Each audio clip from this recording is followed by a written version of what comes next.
Hello guys, എല്ലാവർക്കും സുഖമല്ലേ? കുറേ ഗ്യാപ്പിന് ശേഷം നമ്മൾ വീണ്ടും വന്നിരിക്കുകയാണ്. വേറെ ഒന്നല്ല, നല്ലൊരു അടിപൊളി മസാല പൗഡറിൻ്റെ റെസിപ്പി ആയിട്ടാട്ടോ. അപ്പോൾ എല്ലാവരും വീഡിയോ കാണുക. അതുപോലെ തന്നെ പഴയ സപ്പോർട്ട് വീണ്ടും പ്രതീക്ഷിക്കുന്നു. നമ്മളിതാ മസാല പൗഡറിനായിട്ട് ഉണ്ടാക്കാൻ വേണ്ടി ബിരിയാണി മസാല പൗഡർ കേട്ടോ. അപ്പോൾ അതിന് വേണ്ടി നമ്മൾ എടുക്കുന്ന ഏലക്ക ഉണ്ടല്ലോ, ഏലക്കായി, കറാമ്പട്ട, അങ്ങനെയുള്ള സാധനങ്ങൾ കേട്ടോ. ഇപ്പോൾ നമ്മൾ ഒരു പാനിലേക്ക് അടുപ്പത്ത് വെച്ചിട്ട് കറാമ്പട്ട ഇട്ട് കൊടുക്കുന്നുണ്ട്. ഇനി കറാമ്പട്ട നമ്മൾ ജസ്റ്റ് ചൂടാക്കി എടുക്കാൻ വേണ്ടി പോവാം കേട്ടോ.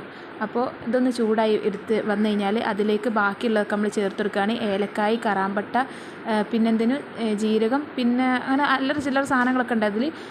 എനിക്ക് കറക്റ്റ് അറിയില്ല, ഇത് ഉമ്മൻ്റെ ഇതാണ്. അപ്പോൾ നിങ്ങൾക്ക് കണ്ടാൽ മനസ്സിലാവല്ലോ സാധനങ്ങളൊക്കെ എന്തൊക്കെയാണെന്നുള്ളത്. ജീരകവും അതുപോലെ തന്നെ ഏലക്കായും കറാമ്പൂവും മറ്റേ സ്റ്റാർ എന്ന് പറയില്ലേ അത്, പിന്നെന്തൊക്കെ ജാതിക്ക, അങ്ങനെയുള്ള ഒരുപാട് സാധനങ്ങൾ കേട്ടോ. അതിൽ സാജീരകം ഉണ്ട് കേട്ടോ, സാജീരകം മെയിനാണ്.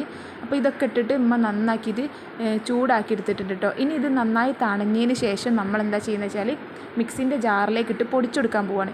ഇപ്പോൾ ഇത് പൊടിക്കുന്ന സമയത്ത് നമ്മൾ ശ്രദ്ധിക്കേണ്ടത് എന്താ വെച്ചാൽ നന്നായി തണഞ്ഞതിന് ശേഷം മാത്രമേ നമ്മളിത് പൊടിച്ചെടുക്കാൻ പാടില്ല. ഇതെന്നല്ല, എന്തൊരു സാധനമായാലും നമ്മൾ ചൂടോടുകൂടി മിക്സിൻ്റെ ജാറിലേക്ക് ഇട്ടാൽ മിക്സിൻ്റെ ജാറ് പൊട്ടിത്തെറിക്കാനുള്ള ചാൻസ് കൂടുതലാണ്.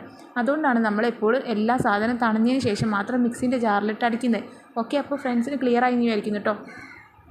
ഇനി നമ്മളിത് ഫുള്ളൊരു പാത്രത്തിലേക്ക് മാറ്റുക കേട്ടോ. എന്താ വെച്ചാൽ ഈ പൊടി നമ്മളിനി ബോട്ടിലാക്കി വെക്കും. അതിന് മുമ്പേ നിങ്ങൾക്കൊന്ന് ഡീറ്റെയിൽ ആയിട്ട് കാണാൻ വേണ്ടിയിട്ടാണ് നമ്മൾ ഇതുപോലെ പാത്രത്തിലാക്കുന്നത് കേട്ടോ. ഇതുപോലെയാണ് പൗഡർ ഉണ്ടാവുക. ഇത് ബിരിയാണി പൊടി കേട്ടോ. നമ്മൾ വേണമെങ്കിൽ ചെറിയ ചെറിയ കറികളൊക്കെ ഉണ്ടാകുമ്പോൾ നല്ല സ്മെല്ലിന് വേണ്ടിയിട്ടിടുക. അതുപോലെ തന്നെ ഈ ബിരിയാണിയൊക്കെ വെച്ച് കഴിഞ്ഞാൽ റൈസിൻ്റെ മുകളിൽ വിതറാൻ അതിനൊക്കെ പറ്റിട്ടോ. ഇനി അടുത്തതായിട്ട് നമ്മൾ കാണിക്കുന്ന ഒരു ഉലുവ പൊടിച്ചതാട്ടോ. ഉലുവ പൊടിച്ച് പറഞ്ഞാൽ എല്ലാ കറിയിലേക്കും ബെസ്റ്റായിട്ടുള്ളൊരു സാധനമാണ്. അപ്പോൾ ആദ്യം നമ്മൾ അതിന് വേണ്ടി കുറച്ച് ഉലുവ എടുത്തിട്ടുണ്ട് ഇവിടെ. ഇനി ഈ ഉലുവ നന്നായിട്ട് നമ്മൾ റോസ്റ്റ് ചെയ്തെടുക്കും കേട്ടോ. ഇനി ഇതിങ്ങനെ പൊട്ടൂലേ, പൊട്ടുന്ന രീതിയിൽ ടിക് ടിക് എന്ന് പൊട്ടുന്ന രീതിയിൽ നമ്മൾ റോസ്റ്റ് ചെയ്തെടുക്കും. ഇതിൻ്റെ കളറൊക്കെ ഒന്ന് ചേഞ്ച് ആവണം. അപ്പോൾ അങ്ങനെ റോസ്റ്റ് ചെയ്തെടുക്കാൻ വേണ്ടി ഇതുപോലെ ആയിട്ടോ, ഇത്ര രീതിയിൽ കളറായി ഏകദേശം ഒന്ന് റെഡി ചെയ്യുന്നുണ്ടായാലേ നമ്മളിതെടുക്കും. എന്നിട്ട് ഇതുപോലെ തണഞ്ഞതിന് ശേഷം മാത്രമേ നമ്മൾ എടുക്കുള്ളൂ കേട്ടോ, അതായത് പൊടിക്കുള്ളൂ. അപ്പോൾ ഉലുവൻ്റെ ഇതുപോലെ തണയാൻ വേണ്ടി നമ്മൾ വേറൊരു പ്ലേറ്റിലേക്ക് മാറ്റി കൊടുക്കുന്നുണ്ട്. പിന്നെ പറഞ്ഞാൽ ഇത് നമ്മൾ ഒരുപാട് കറിയിലേക്ക് മീൻ കറി, ബീഫ് കറി, എല്ലാ കറികളിലേക്കും നമുക്ക് ഉലുവ പൊടിച്ച് ചേർത്ത് കൊടുക്കട്ടോ.